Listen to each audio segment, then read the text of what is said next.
Hello viewers, Tollywood story এক্সপ্লেনারে তোমাদের সবাইকে অনেক অনেক স্বাগত জানিয়ে পরশুরামের আজকের পর্বের রিভিউ শুরু করছি। শুরুতেই কর্ণ তো বলছে লাট্টুকে, কালকে তুমি স্কুল যাবে, বন্ধুদের সাথে দেখা করবে, বাড়ি যাবে, মাটন খাবে, তাই না? বলে হ্যাঁ হ্যাঁ, আচ্ছা রাক্ষস দাদু, তুমি এই লোকটাকে কি করে চেনো? এই তো দেখতে পুরো কার্টুন ফিল্মের ওই কার্টুনের ওই ভিলেনগুলোর মতো। বলে এই চুপ, বলে ফোনটা কাড়িয়ে নেয় সেই গুন্ডাটা। বলছে যে বলুন বস।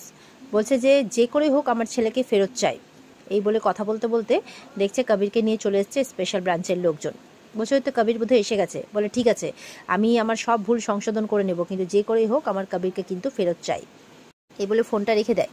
আর ওদিকে স্পেশাল ব্রাঞ্চের টিম পুরো নামে। সৌরভ তো দেখতে পেয়েছে আগে লাট্টুকে। বলছে ওই দেখ বলরাম, সৌরভ ইয়ে লাট্টু। তো তখন কবিরের উপর প্রচণ্ড রেগে যায়। বলরাম বলছে এইভাবে সারা রাত একটা ছেলেকে এইভাবে হেনস্থা করেছে, সারা রাত ধরে সে রাস্তার মধ্যে হেঁটে বেরিয়েছে। সৌরভ রেগে কবিরকে মারে এক চড়।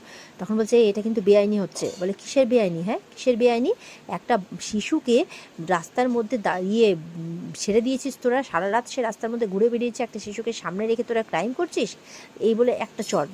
ওটা বেআইনি না, তোকে মারাটা বেআইনি না। এই বলে কবিরকে এবার নিয়ে যাচ্ছে। এবার কবিরকে গুন্ডাদের সামনে নিয়ে গেলে গুন্ডাগুলো তেড়ে আসছে। তখন কবিরের মাথাতে রিভলভার ধরে মায়া। গুন্ডাগুলো বলছে কবিরকে দে। আর এরা বলছে যে আগে লাট্টু, ওরা বলছে আগে কবির, এরা বলছে আগে লাট্টু। সৌরভ বলছে এবার কি করবি বলরাম? বলরাম বলছে রাখে কৃষ্ণ, মারে কে? তখন দেখা যাচ্ছে পরশুরাম চলে এসছে একজন বৃদ্ধার বেশে, খোঁড়াতে খোঁড়াতে চলে আসছে। তখন গুন্ডাগুলো বলছে এই লোকটা কে রে? তখন হাতের লাঠিটা ফেলে দেয়, চোখের চশমাটা খুলে দেয়, কিন্তু সেই বৃদ্ধ অবস্থাতে সেজে থাকে কিন্তু। আর গুন্ডাদের একের পর এক মারতে থাকে। স্পেশাল ব্রাঞ্চের পুরো টিম এবার গুন্ডাদের মারতে শুরু করে দেয়। লাট্টু তো দাঁড়িয়ে দাঁড়িয়ে দেখছে। এরপর মারতে মারতে পরশুরাম সব কটাকে শ্যুট করে দেয়। তারপর কর্ণকে ফোন করেছে। কর্ণ বলছে কে? বলছে পরশুরাম। কর্ণ তো কেঁপে উঠেছে। বলছে সূর্যোদয় হতে আর 15 মিনিট বাকি আছে।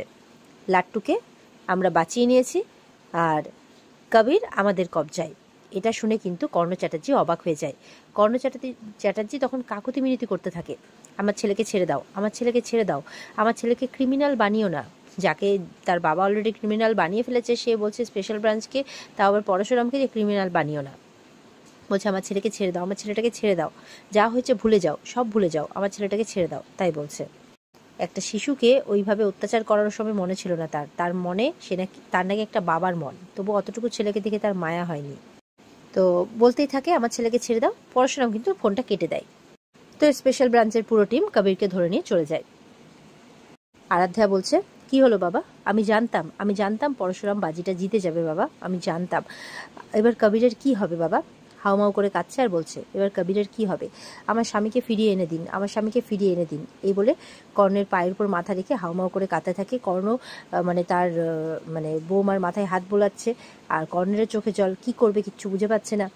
আর তার বৌমা বলেই যাচ্ছে যে বাবা আমার কবিরকে ফেরত এনে দিন, ফিরিয়ে দিন আমার কাছে আমার কবিরকে। এবার কিন্তু জায়গাটা পুরো ফাঁকা আছে, শুধু পরশুরাম আর লাট্টু।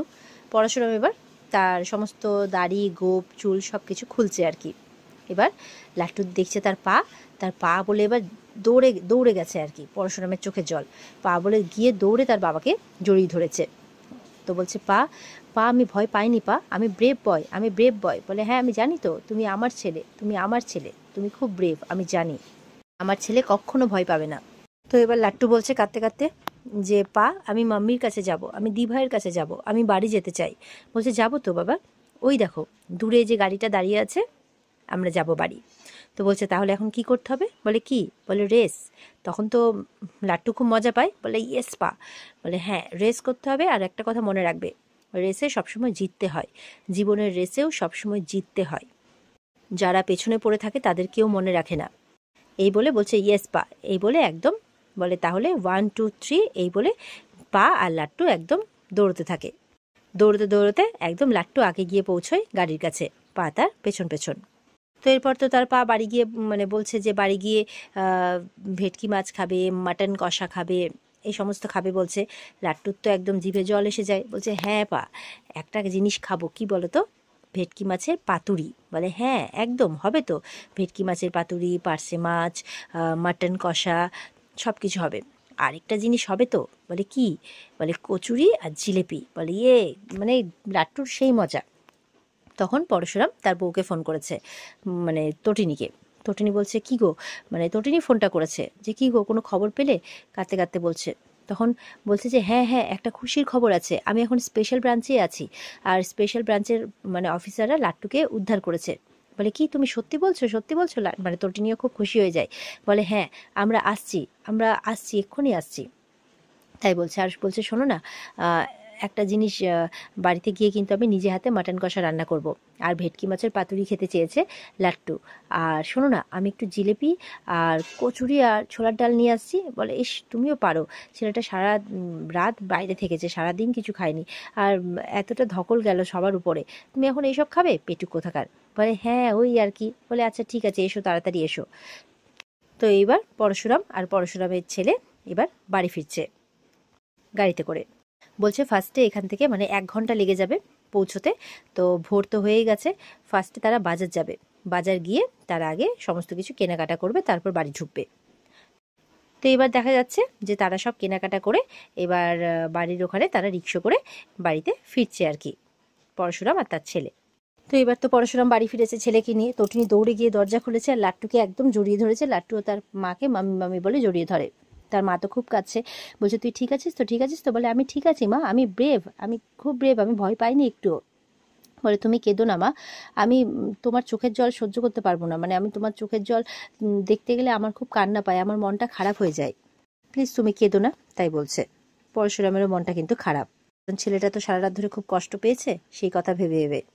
পরশুরাম বলছে কেঁদো না, বরঞ্চ গর্ববোধ করো যে আমাদের ছেলে ভয় পায়নি। এই কারণ এই সময়টাতে সাহসটাই জরুরি। আমি তোমাকে বলেছিলাম না বাচ্চাদের ভয় দেখাতে নেই? আমাদের মতো গার্জেনরাই তো বাচ্চাদের ভয় দেখিয়ে দেয়। রাক্ষসের ভয়, ভূতের ভয়, ভিলেনের ভয়, গুন্ডার ভয়, আমরা তো বিভিন্ন ধরনের মানে ভয় ঢুকিয়ে দিই, তাই না? কিন্তু ওরা নির্ভীক হোক, সমস্ত শিশুরাই, সমস্ত বাচ্চারাই নির্ভীক হোক, তাই বলছে পরশুরাম। বলছে ঠিক যেমন আমাদের ছেলে নির্ভীক। তুমি জানো সারা রাত রাস্তা দিয়ে হেঁটেছে, গুন্ডারা ওকে ব্লক করে রেখেছিল, তারপর টানতে টানতে একটা গলির মধ্যে নিয়ে গেছিলো, সেটা পুরো ক্রাইম এরিয়া, মানে পুরো গুন্ডাদের এরিয়া। কিন্তু আমি স্পেশাল ব্রাঞ্চের কাছে সত্যি অনেক ঋণী, আমি তাদের ধন্যবাদ জানাই যে তারা আমার বাচ্চাটাকে বাঁচিয়ে নিয়েছে, সত্যি আমি তাদের ঋণ কোনোদিনই ভুলবো না। তখন লাট্টু বলছেন হুম, স্পেশাল ব্রাঞ্চের ওরা নয়, যে আমাকে বাঁচিয়েছে সে হচ্ছে পরশুরাম, তাই বলছে।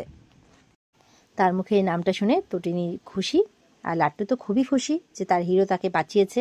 পরশুরাম একটু চুপ করে আছে, তার ছেলেকে দেখছে। আর এখানেই কিন্তু আজকের পর্ব শেষ হয়ে যায়। তো বন্ধুরা, এই ছিল আজকের পর্বের রিভিউ। ভালো লেগে থাকলে পর্বকে লাইক কমেন্ট করে জানাতে ভুলবে না, আর আমাদের সাথে জুড়তে চ্যানেলকে সাবস্ক্রাইব করতে একদমই ভুলবে না। দেখা হচ্ছে তোমাদের সাথে আগামীকালকে। সবাই খুব ভালো থাকবে, আর পর্ব যদি ভালো লেগে থাকে তাহলে কিন্তু আমাদেরকে জানাবে। আর এই পর্বটাকে বিস্তারিতভাবে দেখতে অবশ্যই কিন্তু স্টার জলসার পর্দায় চোখ রাখবে। তাহলে সবাই ভালো থেকো। আজকের মতো এই পর্যন্তই। টাটা।